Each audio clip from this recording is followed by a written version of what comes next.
माते,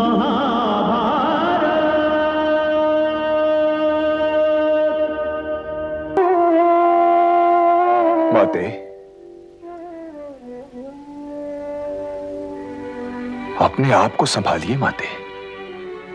प्रयत्न तो बहुत कर रही हूं पुत्र, परंतु आज सत्यवती अपने जीवन के कठोर सत्य के सामने अकेली और विवश खड़ी है।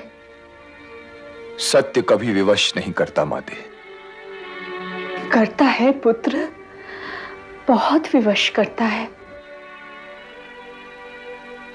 तुम उच्चाकांक्षी नहीं हो ना, इसलिए मेरी विवशता को नहीं देख सकते।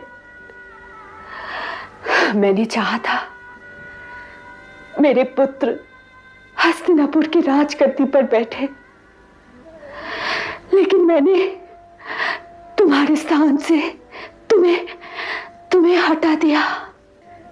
परिणाम, हस्तिनापुर का राज सिंहासन आज मेरी ओर देख रहा है और कह रहा है, सत्यवती मुझे मेरा राजा दो।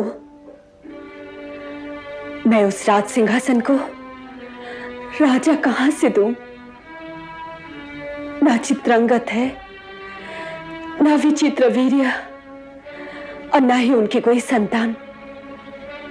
मैं सत्यवती अपने सामने छोटी पड़ गई ना। घटनाओं और दुर्घटनाओं के पास कोई इच्छा शक्ति नहीं होती माते। यदि आप वो न भी चाहती जो आपने चाहा, तब भी यही होता। काल ने कोई और रास्ता निकाल लिया होता। मनुष्य भाग्य लिपि पढ़ना नहीं जानता माते, इसीलिए वो कभी सुखों के आगे विवश हो जाता है तो कभी दुखों के आगे।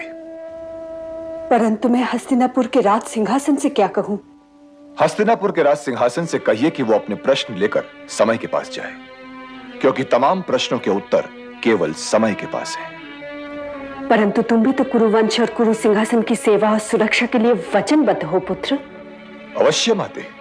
तो फिर अपने वचन का पालन करो पुत्र। क्या कोई शत्रु हस्तिनापुर पर आक्रमण करने वाला है माते? हाँ, सत्य तो यह है भीष्म कि शत्रु आक्रमण कर चुका है। वो कौन है माते? तुम्हारी प्रतिज्ञा। माते, तुमने कुरुवंश की सेवा और सुरक्षा का वचन दिया था ना स्वर्गीय पिता महाराज को। तो उस वचन के पालन के लिए कुरुवंश की आवश्यकता होगी। कुरुवंश ही ना होगा तो सेवा किसकी करोगे, रक्षा किसकी करोगे?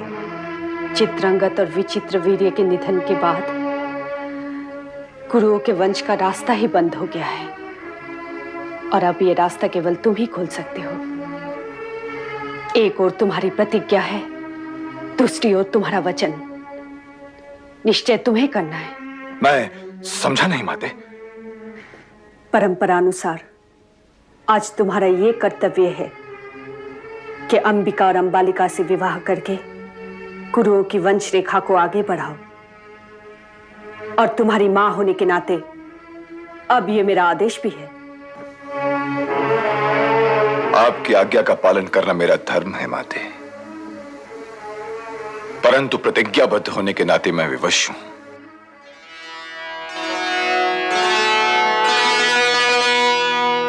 माता यह संभव नहीं,